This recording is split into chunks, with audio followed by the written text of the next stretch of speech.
오늘 예레미야 37장에서 38장을 우리가 볼 것입니다. 원래는 39장까지 합쳐서 보아야 되는데 분량이 좀 과한 것 같아서 38장까지를 볼 것인데, 37장부터 38장은 바로 예루살렘에 애워싸고 있던 바벨론에 의해서 함락되는 과정을 기록을 하고 있습니다. 이와 같은 상황이 이미 21장과 그리고 22장에도 기록이 되어져 있었고 34장에도 기록이 있었습니다.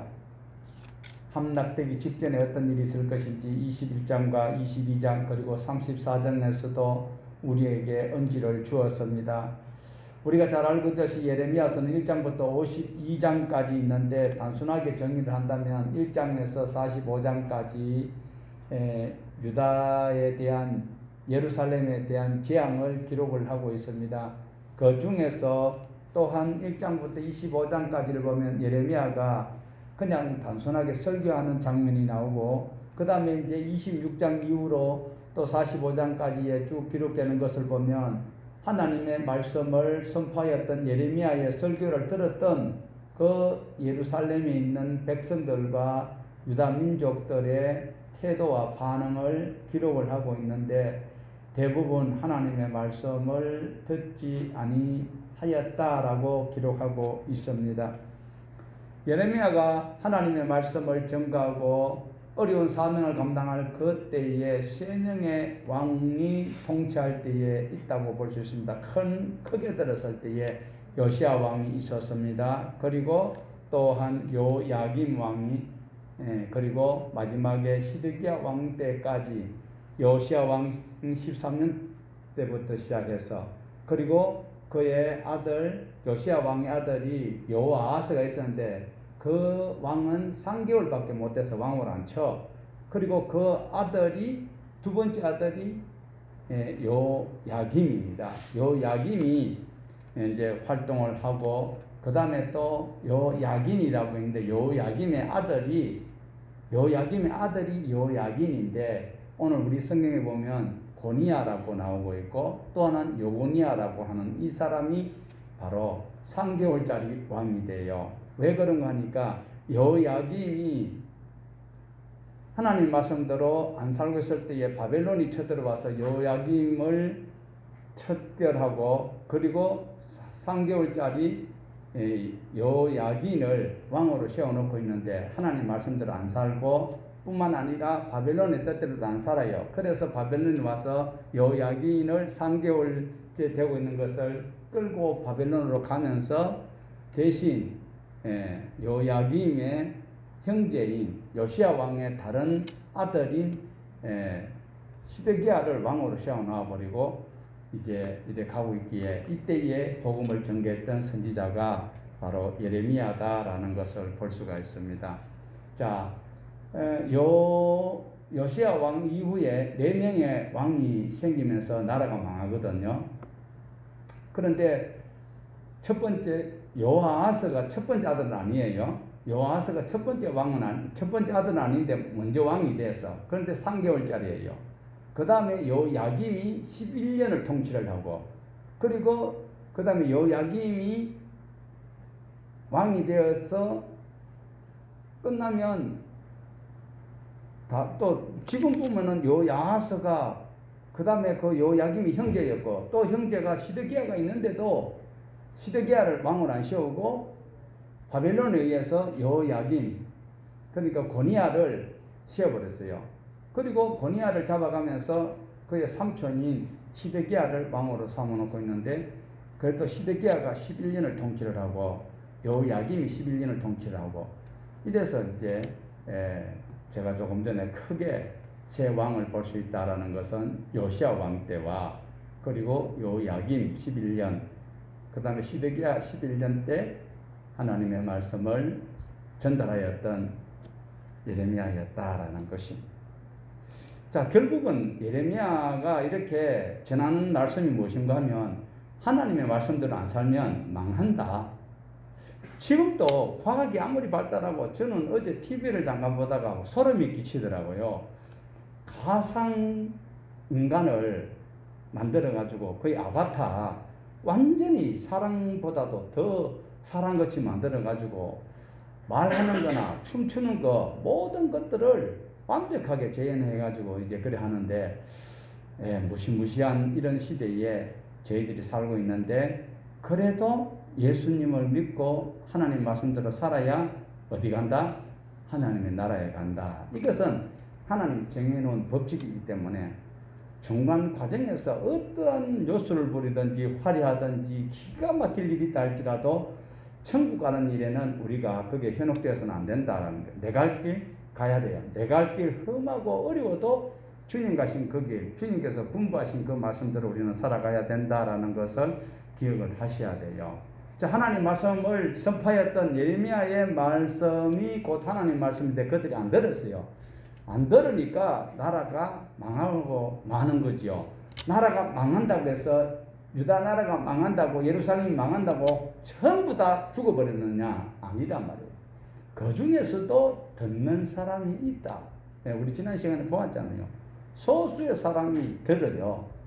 그런데 이제 오늘 우리가 쭉 이 말씀을 살펴볼 때에 37장에서 39장까지 유다가 예루살렘이 멸망하는 그런 기록들이 쭉 기록이 되어 있는데, 우리가 21장에서도 22장에서도 34장에서도 망하는 그 이유를 쭉 설명을 했어요. 하나님께서는 갑자기 막 시도 새도 모르게 우리를 막 징계를 하지 않아요. 항상 아모스 선지자를 통해서 말씀하셨듯이 선지자를 통해서 미리 말씀을 하시고, 그것이 수정이 안 될 때, 개선이 안 될 때, 그때 하나님께서 책망하시고 징벌하신다는 것을 볼 수가 있습니다. 오늘 우리가 1절에 보았던 것처럼 요시아의 아들 시드기야가 왕이 되었다라는 거지요. 누구를 이어서 왕이 되었어요? 요야김을 이어서 된 것이 아니라 요야김의 아들 고니야를 이어서 왕이 되었다라는 거지요. 자, 2절에 보면 시드기야 왕과 그의 신하와 그 땅의 백성들이 하나님의 말씀을 안 들었다. 어떤 요시야 왕 이후에 왕들이 세워졌지만 그들이 하나님 말씀을 귀담아 안 들었다라는 것에 우리에게 다시 한번 경각심을 주고 있습니다. 오늘날 이 최첨단 매스미디어를 통하여서 우리가 하나님 말씀을 듣고 싶으면 얼마든지 들을 수 있습니다. 그런데 그 말씀을 듣기는 듣는데 실천에 안 옮겨지면 들는 것이 아니잖아요. 그래서 오늘 우리는 이 말씀을 통하여서 다시 한번 소름이 끼치는 듯한 이런 책망감을 느껴야 될 것입니다. 자, 지금 여기서 누가 왕을 세웠어요? 시드기야가 누구 덕택의 왕이 되었습니까? 바벨론에서 왕으로 세워놨다라는 거예요.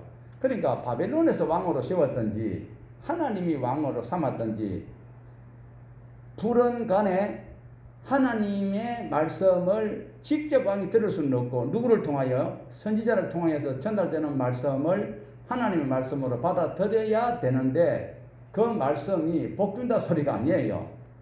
지금 상황이 이상하게 돌아가고 있어요. 그래서 우리가 성경을 전체적으로 보아야 되지 한 부분만 보면 오해할 수 있는데, 지금 이 유다 나라의 독특한 상황은 어떠냐면 바벨론이 에워싸고 있어요. 바벨론이 에워싸고 있는 이 상황은 어떤 상황입니까? 하나님의 말씀대로 안 살고 뜻대로 행하지 아니하였기 때문에 바벨론이 쳐들어왔다라는 거예요. 이때에 하나님께서 우리에게 주시는 일반적인 복음이나 복이나 이런 메시지를 우리가 들었을 때는 예수 이름으로 기도하면 뭐든지 이루어지고, 그리고 안 되던 것이 불통이 형통이 되고, 이것이 일반적인 복이잖아요. 그런데 지금 이 유다 나라가 당면하고 있는 것은 굉장히 어려워요. 왜? 바빌론이 쳐들어왔는데 그 이유는 이 죄 때문에 쳐들어왔잖아요. 죄 때문에 쳐들어왔는데 이들에게 전달되는 메시지는 바벨론이 항복하라는 거예요. 하나님 살려주세요 하면 바벨론이 물러가야 되는데, 하나님의 말씀이 예레미야를 통해서 전달되는 말씀이 뭐냐면 왕이 지금부터 말씀대로 살면 하나님께서 저들을 싹 무찌러 주실 것이야. 누구 때처럼 아수르 18만 5천 명을 히스기야 왕이 기도하고 눈물로 막 징징 짤 때 그런 역사가 나타나는 것이 이들의 바람이에요. 죄송하지만 이 자리에 앉아 계신 여러분도 그걸 기대하고 있어요.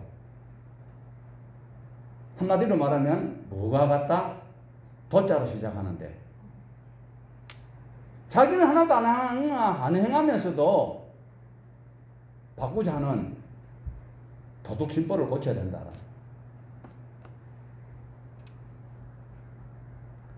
우리가 율법 역사서를 우리가 보았습니다. 역사서 12권을 보았고 역사서를 보는 가운데 열왕기 하 17장까지 우리가 보았습니다.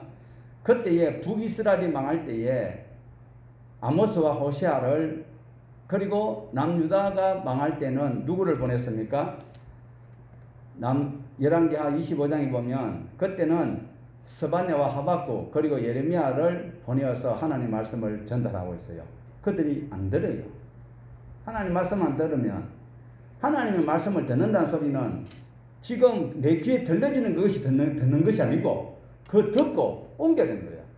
왜 북한에서 지금 공습합니다. 여러분 빨리 피하세요.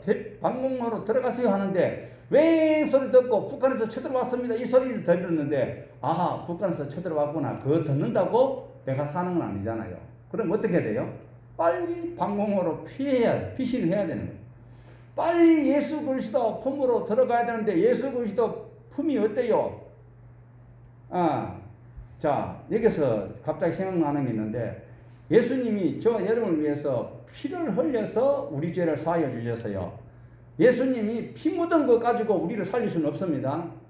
우리 앞으로 기도하실 때 그리고 우리 신앙관은 똑바로 고쳐야 되는 것이 예수님의 어떤 사람들이 그래요. 유명한 목사님들 그래 말씀하시는데 피 묻은 복음을 전가하면 안 돼요. 예수 그리스도께서 나를 위해 피 흘려주신 그 복음 예수님이 피 흘리신 것은 나의 죄를 위해서 대신 피의 생명이 있는데 그걸 이상하게 피 묻은 복음 아니에요. 피 흘리신 복음이어야 돼요. 피는 짐승의 피도 묻을 수 있고요. 코피도 있고 머슬피도 다 있을 수 있어. 십자가 그늘에 피하는 것은 주의 말씀을 창세기부터 요한계시록까지 우리가 다 알 수는 없지만 출애굽기 20장에서 23장까지 마태복음 7장에 5장에서 7장까지에 있는 그 말씀을 게다지기라도 지키려고 노력하는 이 사람들에게 하나님께서는 생명을 보장해 주신다라는 것입니다. 내가 완벽하게 율법을 다 못 지켜요. 내 연약함 때문에 예수님 오셔서 대신 다 완벽하게 실천에 옮겨주셨고 다 빚을 다 갚아주셨어요. 그 예수님을 믿는다라는 것은 율법을 완성시키신 그분의 뜻대로 살아가는 것이 바로 예수를 믿는 것이고 하나님 말씀을 듣는 것입니다. 들으라 쉐마라는 말 뒤에는요 들으라는 소리도 있지만 뭐도 있다? 순종이라는 단어가 포함되어 있어요. 하나님 말씀을 들으면 어떻게 해야 돼요? 그냥 앉아서 이어폰 끼고 누워가지고 발가락 까딱까딱 하면서 하나님께서 이렇게 말씀하시는구나 평가하는 것이 아니고 하나님께서 말씀하시면 그대로 살아야 되는 거예요. 실천에 옮겨야 돼요. 예수 믿는 것이 그게 어려워요. 성경 쉬워요. 그런데 행하는 것이 어려워. 한 번은 안 돼. 그래서 상당한 훈련을 자 보세요. 애굽 땅에서 430년 동안 있다가 모세를 통해서 그들이 이끌림을 받아 나와서 얼마나 기뻤고 좋았어요. 우여곡절 끝에 가나안 땅에 들어가는 것이 쉬운 것 같은데도 실제로 그대로 들어가서 안 되니까 40년 훈련 받았지요. 그 뒤에 지금 그 이후로 약 800년 시간이 지나가지고 이제 북이스라엘 10지파로 망해버리고 없고 딸랑 2지파 남아있던 이제 3지파 택이에요. 유다 나라가 하나님 말씀대로 안 살아. 아직 훈련이 덜 됐어. 그래서 하나님께서 이들을 어디 데려가서 훈련시켜야 되겠다? 바벨론에 데려가서 몇 년 동안 훈련시켜요? 40년의 배에 가까운 70년 동안 훈련을 시켜서 하나님 나라를 다시 세우시겠다라는 하나님의 말씀입니다. 저와 여러분이 하루아침에 집사 되고 권사 되고 장로 되고 목사 되는 게 아니에요. 그 훈련 과정을 통하여서 시행착오를 통하여서 쓰러지고 넘어지고 이러면서 하나님 말씀으로 다져져 가야 된다라는 것을 말씀을 하고 있습니다. 시드기야가 다스리는 이때에 자 우리 37장 2절을 한번 보십시다. 그와 그의 신하와 그 땅에 안 읽어요? 37장 2절 시작. 그와 그의 신하와 그 땅 백성이 여호와께서 선지자 예레미야에게 하신 말씀을 그럼 어느 날은 듣고 있을까요? 어느 날 대형교회 우리 총회장이신 소 목사님이 하나님 말씀을 잘 듣고 있어요?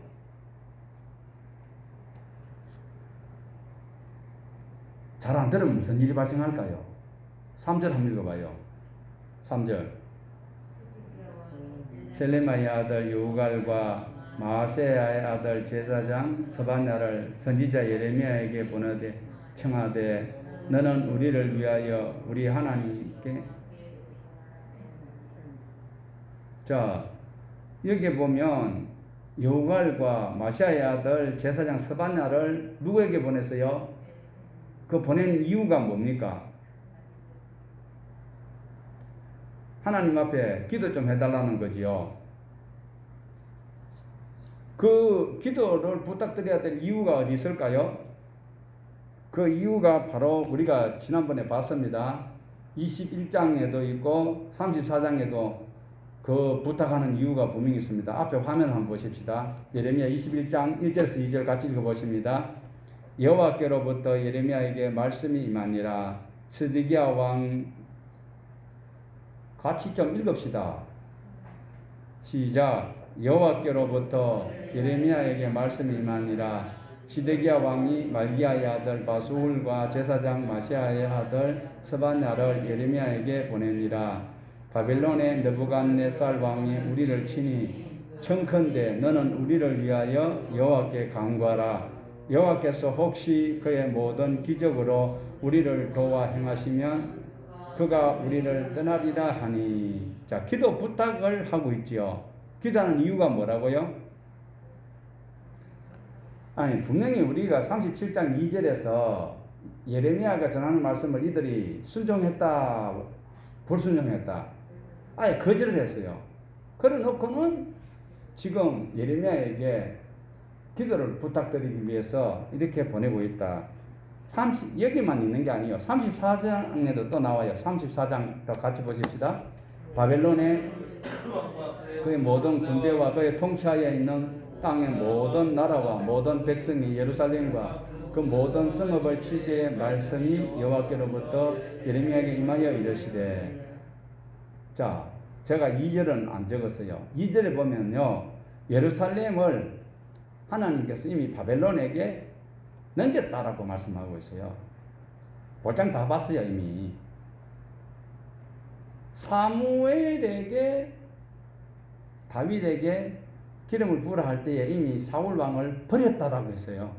그럼 끝장났는 거예요. 하나님의 함께 안 하니까 사울이 그때부터 막 악신이 걸려가지고 맨날 이상한 짓을 하고 있는 것처럼 이미 34장 2절에 보면 예루살렘을 바벨론의 느부갓네살의 손에 붙였다라고 말씀하고 있어요. 그런데 한 가지 처방이 있어요. 그 처방이 무엇이냐 하면 항복을 하면 산다.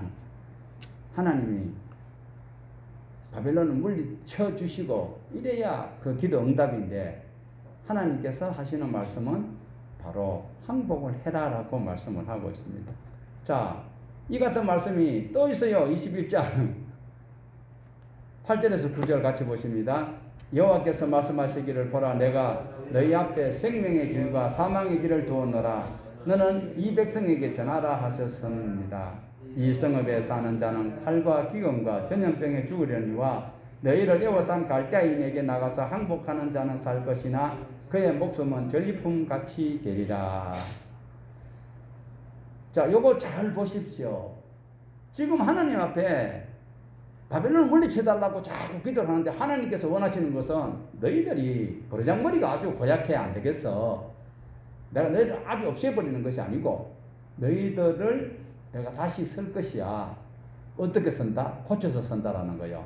그것이 무엇이냐 하면 항복을 하면 그러니까 지금 구절에 그 색깔 다른 글씨 한번 보세요. 이 성읍에서 사는 자는 이 성읍에 사는 자는 어떤 사요? 항복 안 하고 하나님 말씀을 뭐 하나님이 뭐 그런 소리 하든지 말든지 뭐 예루살렘 성전이 여기 있고 아이고 제사장이 여기 있는데 선지자가 이래 많은데 설마 그런 소리가 있으려고 이런 자들은 어떻게 된다? 칼과 기근과 전염병에 죽게 된다라는 거예요. 그 대신에 반면에 항복하는 자는 어떻다고? 예루살렘을 에워싸고 있는 갈대아인, 바벨론의 다른 이름이지요. 갈대아인에게 나가서 항복하면 어떻게 된다? 살려주신다. 그 목숨은 뭐와 같다? 전리품 같다니까 좀 부정적으로 들리지만은요, 싸움하러 가서 상대국을 무찌르고 거기서 가장 좋은 것을 취해오는 것이 전리품이에요. 쓸모 있는 것을 가져와요? 쓸데없는 것을 가져와요? 쓸모 있는 것을 가져오잖아요. 그러니까 갈대아인에게 너희들이 망하는 것 같지만 항복하면 너희 목숨은 전리품 같이. 그러니까 적국에서 뺏어온 것이라도 좋은 것은 어떻게 해요? 귀중한 장소에 놔둘까요? 화장실 곁에 둘까요? 그런 것은 잘 알지요. 예. 자, 이렇게 해서 하나님께서 우리에게 다시 주시는 이 말씀은 하나님의 말씀에 순종하면 된다. 그러니까 복받고 잘되고 형통한 그것만 기도가 아니다라는 것을 우리에게 보여주고 있습니다. 자, 그 대신에 이렇게 말씀을 전하고 있는데 안타까운 것은 34장 8절에 보면 약속했던 대로 종들을 풀어주는 장면을 우리가 지난 시간에 배웠습니다. 종들을 해방시킬 자유를 주었어요. 그럴 때 이상한 일이 생겼지요. 종들을 약속대로 풀어줘서 그런데 순간적인 이런 시험이 우리에게 얼마든지 올 수 있습니다.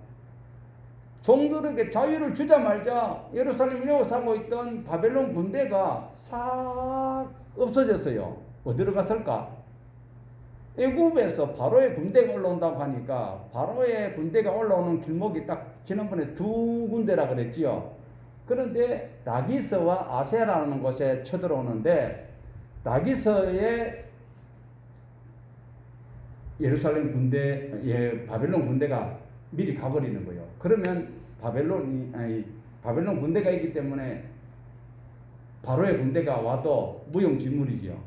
그래서 바벨론은 애국 군대를 무찌르기 위해서 예루살렘에 포위하고 있던 것을 잠시 풀었는데 시드기야나 그의 신하들은 착각하고 우와 안 되겠다. 종들을 다시 데려와서 거기 노역을 시키는 거예요.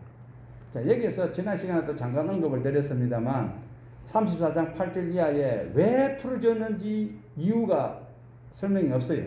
그런데 두 가지를 볼 수 있어요. 지금 나라가 이제 풍전등화 위기에 있으니까 우리가 말씀대로 살아서 그렇구나. 그러니까 종들을 7년 되면 풀어줘야 되는 것이 출애굽기 21장에 기록이 되어 있거든. 그러니까 말씀대로 우리가 살지 못해서 그렇으니까 종들을 빨리 풀어주자. 이랬을 가능성도 있고 또 한 가지는 이거는 정확한 건 아니에요. 또 한 가지는 바빌론이 저렇게 애워싸고 있으니까 이 종들을 총알바지로 자유를 주는 명분으로 너희들이 전쟁에 나가라. 이래서 풀어줬는데 그러면 이쪽 목적은 뭐예요? 첫 번째 목적 같으면 진짜 감사한 일이에요. 그런데 두 번째가 목적이 되었다면 두 번째가 목적되었을 가능성이 상당히 많아. 왜 그런가 하니까 첫 번째 같으면 신앙으로 받아들이기 때문에 회개의 삶이 될 수 있잖아요. 우리 하나님 말씀이 출애굽기 21장에 보니까 종들을 7년 되면 자유인이 되도록 해야 된다. 하나님 말씀이니까 그대로 했으니까 복받을 일이에요. 그런데 두 번째는 지금 적군과 상대할 수 있는 총알바지로 종은 죽이도 되고 살이 되고 이런데 하나님 명령은 동족끼리는 종으로 취급하지 말라고 했어요. 그런데도 이 인간들은 총알바지로 내놓으려고 했는데 바벨론 군대가 에워싸고 있다가 지금 어디로 갔다 여기서는 37장에서는 기록이 없어요. 그런데 34장에 그 이에 보면 나와. 라기스로 내려갔다는 거예요. 그러니까 종들을 다시 다 불러가지고 뭘 시킨다? 강제 노역을 시키고 있다라는 거예요. 이럴 때 하나님께서 뭐라고 말씀하시는 거 하니까 37장 5절 한번 보십시오. 37장 5절 바로의 군대가 애굽에서 나오매 예루살렘을 에워쌌던 갈대아인이 그 소문을 듣고 예루살렘에서 떠났더라. 자, 지금 설명 들었잖아요. 그러니까 종들을 총알바지로 내놓으려고 했는데 바빌론 군대가 갑자기 예루살렘을 떠나니까 다시 종들을 다 불려 들어와서 가기는 어디가? 바로 왕이 뭐라 그랬어요? 모세가 배동포를 풀어주라니까요. 칩도 안 주고 벽돌 숫자는 여전히 그대로 공출하라 그러잖아요. 그래서 잡아와가지고 노역을 시키니까 하나님께서 처음에 풀어주었을 때는 잘했다고 칭찬했어요. 그러나 지금은 하나님께서 아주 화를 내시는 장면을 볼 수 있어요. 뭐야? 지금부터 약 800년에서 900년 전에 너희들이 시내산에서 피의 언약을 맺었지 않느냐? 이걸 지키지 않으면 너희들이 죽겠다라고 서약했던 그 서약을 너희들이 어겼다. 이러면서 하나님께서 다시 종을 삼다는 것을 굉장히 책망하시고 있습니다. 그러면서 하시는 말씀이 너를 도우려고 왔던 애국 군대는 바로 돌아가고 대신에 바벨론 군대가 너희 성을 불살할 것이다. 오늘 저와 여러분이 얄팍한 계산으로 신앙생활하면 이런 벼락은 면치 못한다. 하나님을 이용해가지고 잘 될 리가 한 사람도 없어요. 오늘 신앙을 계산적으로 한 사람들은 얼마나 많은지 몰라. 그 사람은 교회 다니는 사람이에요. 하나님께서 분명히 여기서 우리에게 주시는 교훈을 붙들어야 돼요. 자기가 불리하니까 종들을 풀어주었다가 풀어주는 목적이 없어졌어. 그러니까 다시 불러들여서 더 일을 시키니까 하나님께서 하시는 말씀이 너희들이 애굽을 의지하고 있는 모양인데 애굽의 바로 군대가 너희들에게 도움을 못 주고 그들은 가고 너희 갈대아인이 와서 칼과 성을 불살라 버릴 것이다. 자, 이렇게 말씀을 하고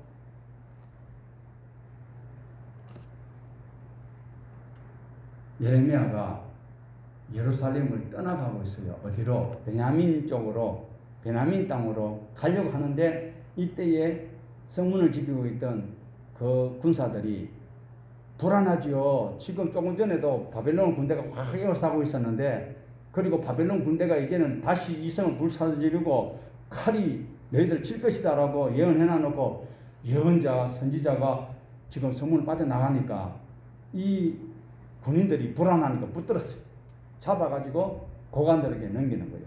그럴 때 이 사람들이 생각할 때는 소문대로 이 예레미야가 맨날 하는 소리가 뭐예요? 바벨론에 뭐하라?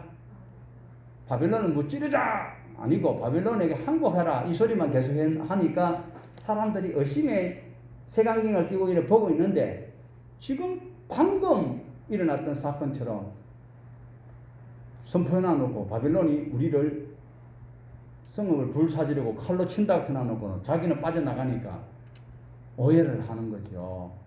그래서 일본놈 앞잡이 취급받듯이 친일파 소리 듣듯이 바벨론에서 첩자다. 바벨론의 지령을 받았다. 지금도 간첩이 있대요. 청주 여기서 잡혔잖아요. 4명이. 지금도 북한의 지령을 받고 대한민국의 이 좋은 땅에서 지 마음대로 하는 세상에서 이러한 인간이 있듯이 그래서 이 군인들과 고관들이 예레미야를 첩자로 여기고 그것을 잡아 가둬놓고 있다라는 거예요. 어디에다가? 서기관 요나단이 그 감옥에다가 그 우물에다가 뚜껑 있는데 덮어놓고 그거 가다 놔버리는 거예요. 자, 이렇게 했을 때에 뉴스에 나가는 거예요. 지금 나라를 혼란스럽게 하고 군사들의 사기를 저하시키는 예레미야가 지금 성문을 빠져나가는 것을 우리 민첩한 군인들이 체포해서 지금 감옥에 가둬놨습니다 하니까 이 백성들이 어떻게 해요? 기뻐할까요? 큰일 났다. 어찌 선지자를 잡아 가뒀느냐 이렇게 이야기할까요? 잘했다 잘했어. 이 정부에서 가장 잘하는 것이 그거야. 예레미야 잘 잡았어. 안 그러시면 우리가 큰일 날 뻔했다. 바벨론에 가지고 우리 정부를 전부 다 그거 전달하면 우리나라가 큰일 날 뻔했는데 이 정부 시드기야 정부에서 가장 잘한 것이요. 그러면 박수치고 난리가 나는 거예요.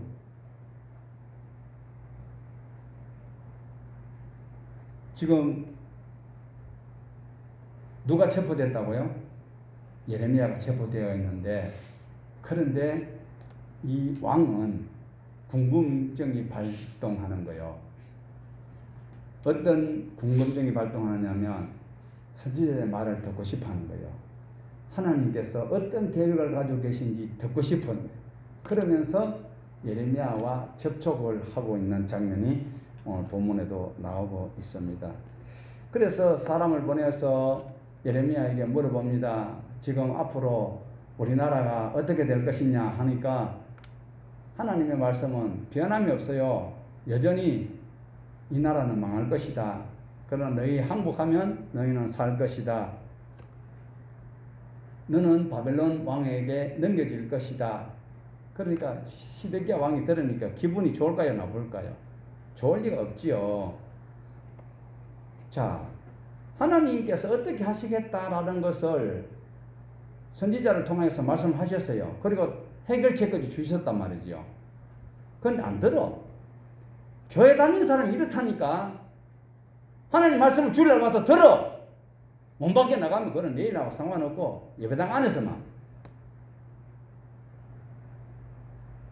그러니까 해결책을 주었는데도 그것을 실천에 안 옮기고 걱정하고 있으니까 예레미야가 걱정하지 마라. 당신 항복하면 산다라고 이야기를 합니다. 중요한 것은 말씀을 잘 들어요. 그런데 행하지를 아니해. 그러니까 효과가 없지요. 병원에는 잘 가. 병원에 가서 약 처방전을 가지고 병원에 가 약을 사가 와. 그런데 그 약을 안 먹어. 그러면 그 병이 나을 거야, 안 나을까요? 이 병이 시드기야에게 걸려 있고 이 병이 오늘날 전 세계 크리스찬들에게 있는 거예요. 말씀의 신약과 구약을 다 받아와. 그런데 약을 먹어야 안 먹어요. 복용을 해야 칠할병이든지 무슨 병이든지 낫지. 안 낫는 거요. 약을 안 먹어. 약을 먹어도 생각날 때 잠깐 지 필요한 것만 먹지. 말씀을 듣고 자기 마음대로 해서는 전혀 하나님의 은혜를 맛볼 수가 없다라는 것을 꼭 기억을 하셔야 돼요. 자, 우리 동방의 가족들은 시드기야와 이스라엘 백성들하고는 다르죠. 말씀 들으면 그대로 살지요. 살려고 노력하지요. 뭐 마스크를 해놓으니까 제대로 보이도 안 하고 잘 모르겠다. 어쨌든 하나님 말씀을 들으면 쉐마 들어라. 거기는 순종이 포함되어 있다는 것을 꼭 명심을 하셔야 됩니다. 순종하지 않는 것은 하나님의 말씀을 듣는 것이다, 안 듣는 것이다. 문제는 시드기야는 절대로 하나님의 말씀을 실천에 옮기지 아니하는 데 있다라는 것을 볼 수가 있습니다. 자, 그런데 지금 요나단의 감옥에 갇혀 있는 예레미야는 지금 곧 죽을 위기에 있는 것을 직감을 합니다. 그래서 시드기야 왕이 사람을 보내고 시드기야 왕이 만나서 면담을 할 때 도움을 요청합니다. 나 좀 살려주세요. 여기 있으면 내가 죽을 것 같다. 그러니까 시드기야 왕이 참 맥이 없는데, 권한이 거의 없는데, 그런데 이 정도는 할 수 있었는 것 같아. 그래서 요나단의 우물에, 뚜껑 있는 우물에 갇혀 있는 것을 끄집어내어서 시위대의 감옥에 이제 이감을 시키는 장면을 우리에게 보여주고, 그러면서 매일 빵 한 덩이씩 주었대요. 예. 우리는 삼시세끼를 모여야 돼요. 우리 교도소 가면 하루 세끼를 꼭꼭 주는데 여기는 빵 하나밖에 안 주는 거, 하루에 빵 하나.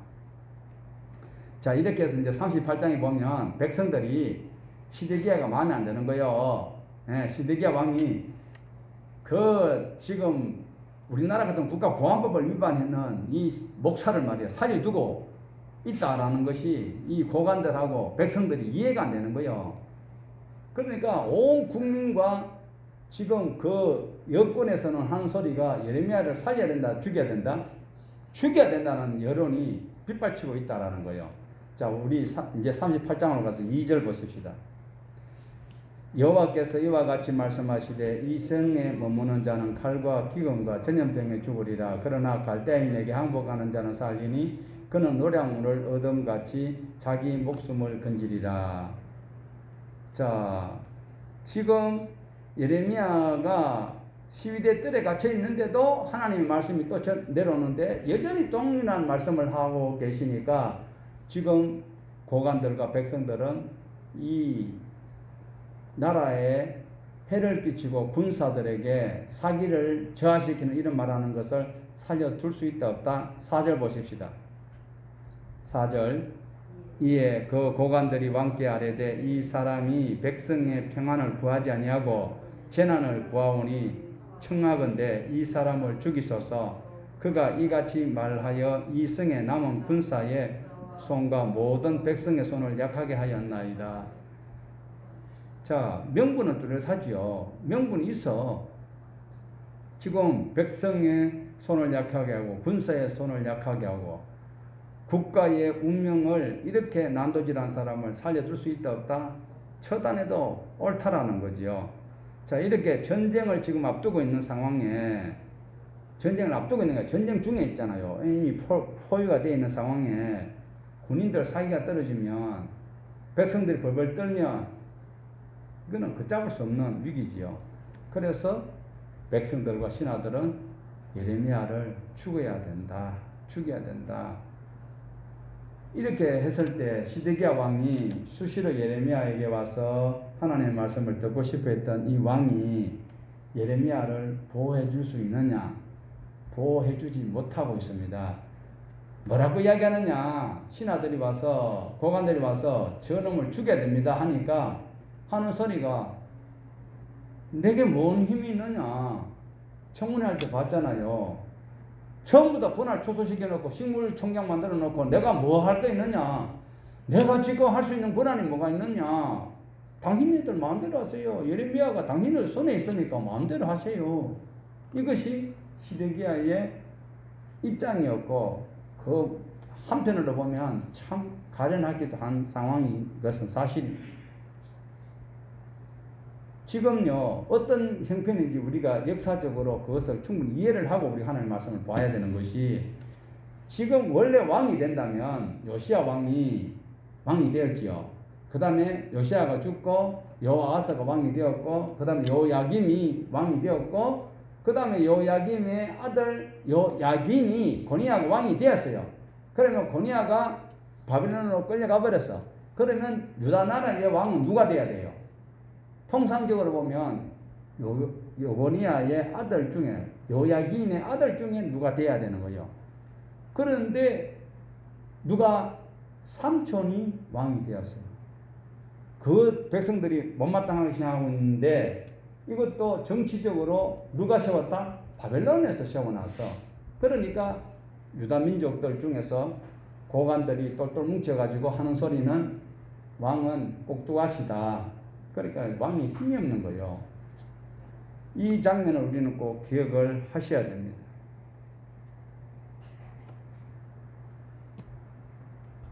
그래서 지금 잡아다가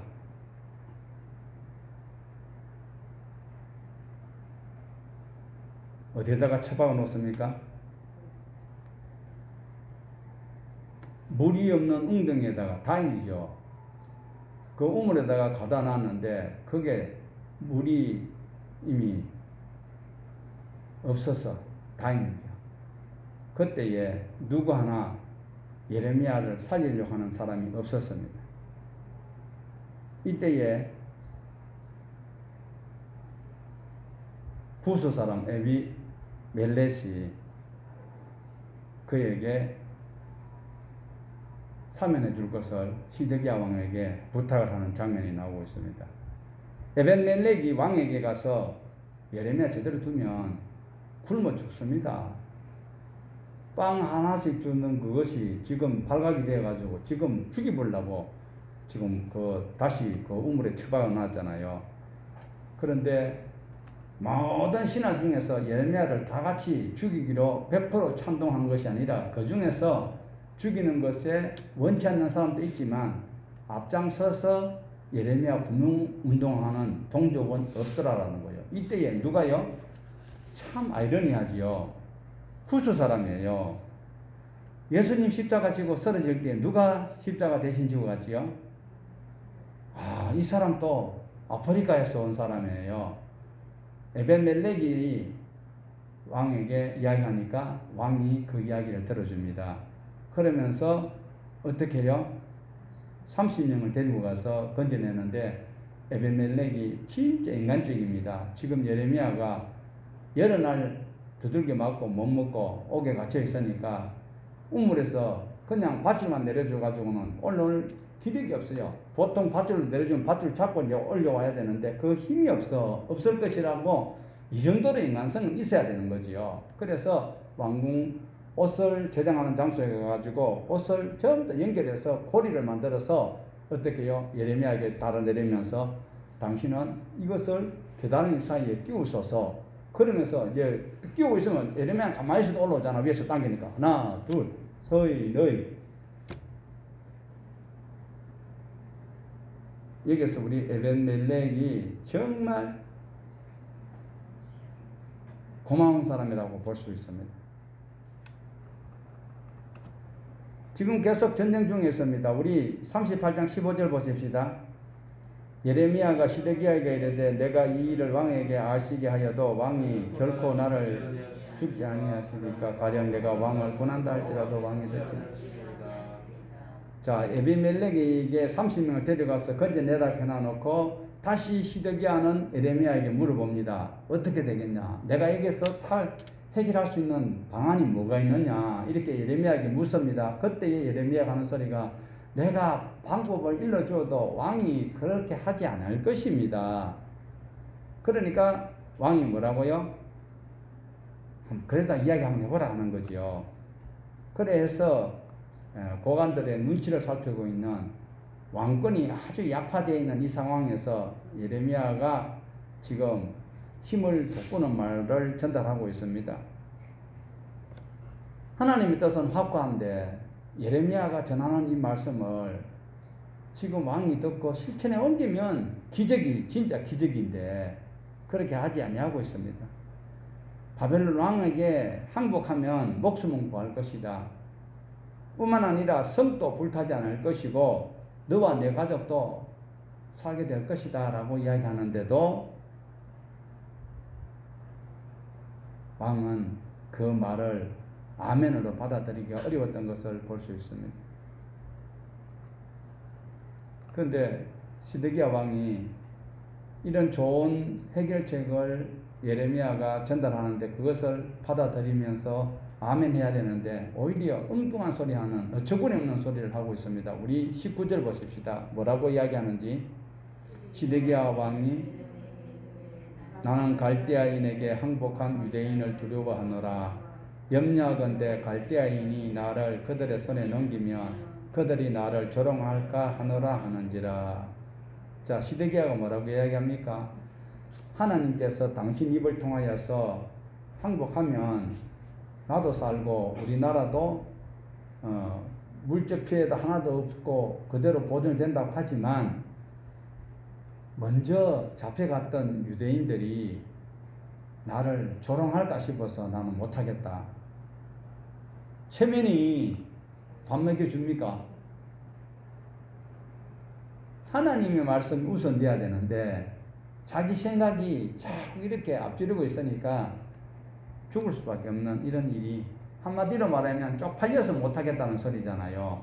예레미야가 늘 우리가 보았듯이 예루살렘 성전에서 가지고 계속 말씀을 선포하고 있는 것이 하나님 말씀 들어서 예레미야 5장 1절에는 예루살렘 거리에 의인이 한 명만 있어도 이 성을 멸하지 않겠다고 했는데 우리가 빨리 하나님께로 돌아가고 그리고 지금 이제 29장부터는 항복하라고 했잖아요.